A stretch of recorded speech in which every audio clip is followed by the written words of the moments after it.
my prediction video that Captain Marvel 2 will not complete production or be released.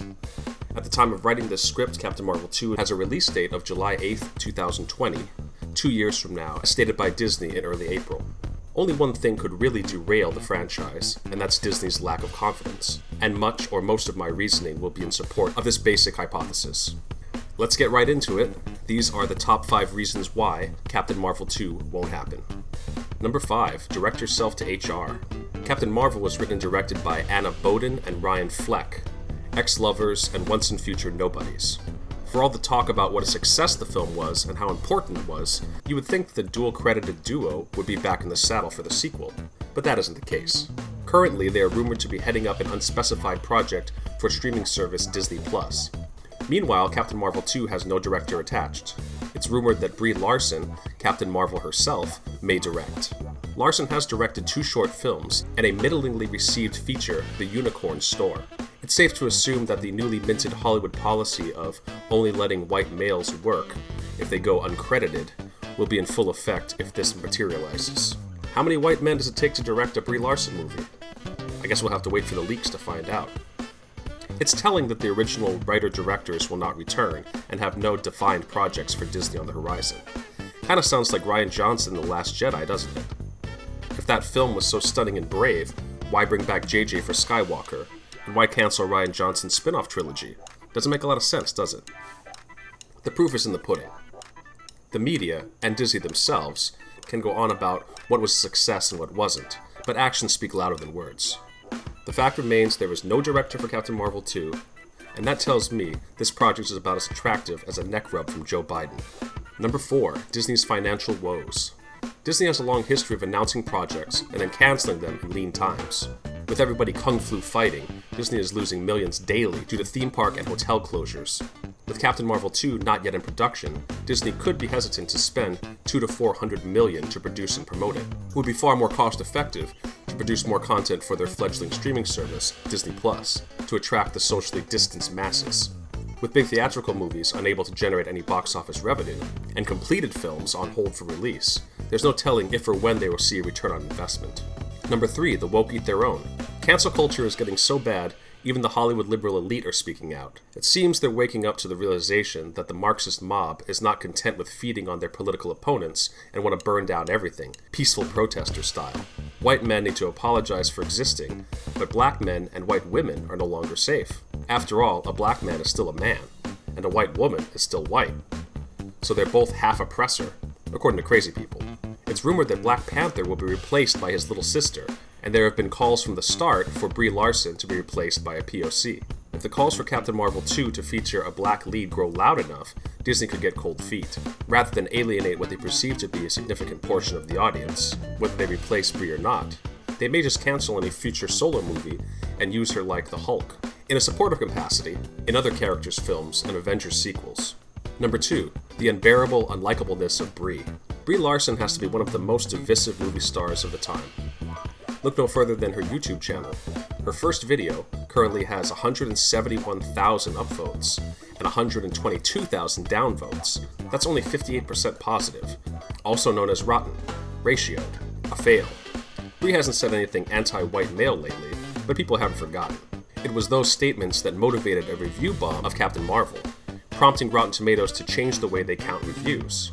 And even after those measures went into place, the user score for Captain Marvel currently sits at a 48% positive. Perhaps you've seen some of those awkward Avengers group interviews, where it's clear that her co-stars can't stand her. The fact that she started a YouTube channel could itself be a bad sign for her career. While other big stars have dipped their toes into social media, you usually find them on other platforms. The Rock puts out YouTube videos of himself eating and working out. Will Smith puts up videos of him on set or with his family. Those videos are purposeful and seem candid.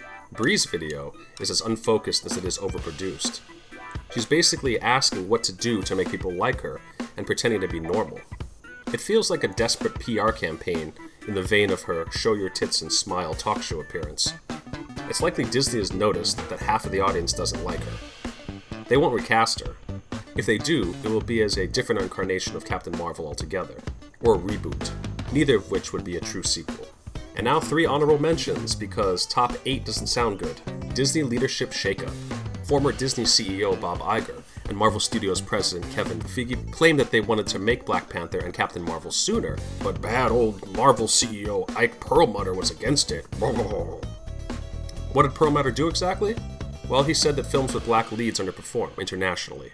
That pig. Unconscionable swine. He's friends with Trump, you know. No specifics were given as to what he said or did in objection to Captain Marvel. Two problems with that. First, when Marvel was acquisitioned by Disney in 2009, Perlmutter remained on as CEO as Marvel and actually declined a seat on Disney's board of directors. Iger didn't move Feige from being overseen by Perlmutter until late 2015, when they decided to start work on Black Panther. Despite what he claims, Iger, as CEO of Disney, always had the power to make Black Panther. But I guess it's better to virtue signal when you can cast someone as the villain. They also could have made Captain Marvel at any time, or Black Widow for that matter. Secondly, Perlmutter wasn't wrong. On average, the Marvel films since 2008's Iron Man have averaged 62% of their box office earnings internationally. Black Panther made 48% of its profits internationally. Several Marvel films made twice as much internationally as domestically. By comparison, Black Panther did underperform internationally. By the way, implied racist Ike Perlmutter was producing black-led superhero movies all the way back in 1998. Anyway, my basic point is, Captain Diversity Bob Iger is out. Notorious penny pincher Bob Chapek is in. The first film was boosted by Infinity War. Captain Marvel made a lot of money, $1.1 billion worldwide. But it came in the wake of the $2 billion behemoth Avengers Infinity War, and a possible sign that Disney's faith in Larson was already waning. She was cut out of Infinity War. In the media push for Captain Marvel, the message was that Captain Marvel was the future of the MCU, and that the movie was must-see viewing before Endgame. Of course that was a lie. Captain Marvel was barely in Endgame, and we didn't need to know anything about her. She could have been cut from the film and it wouldn't have mattered. As stated earlier, half the people who saw Captain Marvel didn't like it, and don't think that Disney didn't notice. They're the ones initiating all the media spin. A lot on their plate. As stated earlier, Disney is struggling financially and needs sure things. They want to spend less and make more. It's much more crucial now than a couple of years ago that they pick the right projects and the right people to do them. They're certainly not done with Star Wars, but let's assume they're going to take a break from those films after Rise of Skywalker underperformed. The Mandalorian is a hit. They think Disney Plus is the future of their media empire, and they may well be right. Focusing on Disney Plus means less focus on theatrical. In the past, there have been straight-to-video sequels to theatrical films, but doing so today with a film like Captain Marvel would be an admission of failure and an embarrassment. They have a bunch of Marvel stuff planned for Disney Plus as it is. If future, non-theatrical Captain Marvel projects come to Disney Plus, they would be serious. If Disney indeed intends to make the next Black Panther movie female-led, they're already meeting the diversity quota. If they cancel Captain Marvel 2, there are a lot of excuses they could use.